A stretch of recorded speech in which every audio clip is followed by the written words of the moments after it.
అయోధ్య రామ మందిరంలో విరాళాల చోరీ వ్యవహారంపై పార్లమెంట్ ప్రాంగణంలో సమాజ్వాదీ పార్టీ నిరసన చేపట్టింది. చందా చోర్, గడ్డీ చోడో అంటూ నినాదాలు చేస్తూ ప్లకార్డులు ప్రదర్శించారు. ఎస్పీ, ఎంపీలు దేవుడి విరాళాలే కాపాడలేని వారు పేపర్ లీక్లను ఎలా అరికడతారని ప్రశ్నించారు అఖిలేష్ యాదవ్. యోగి ప్రభుత్వానికి అధికారంలో ఉండే అర్హత లేదన్నారు.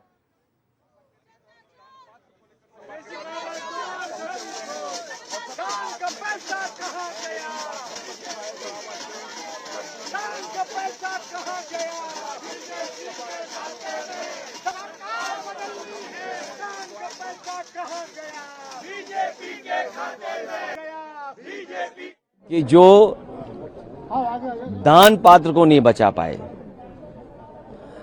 श्रद्धा से जो चढ़ावा चढ़ता है उसको नहीं बचा पाए, उनसे क्या उम्मीद करोगे कि इस तरह के पेपर लीक नहीं होंगे, परीक्षाएं रद्द नहीं होंगी। संदेश साफ है, जो श्रद्धा के साथ खिलवाड़ कर सकते हैं वो हमारे युवा नौजवानों के भविष्य के साथ भी खिलवाड़ कर रहे हैं। और जब तक सरकार नहीं जाएगी, सबसे बड़ा संकट तो सरकार ही है।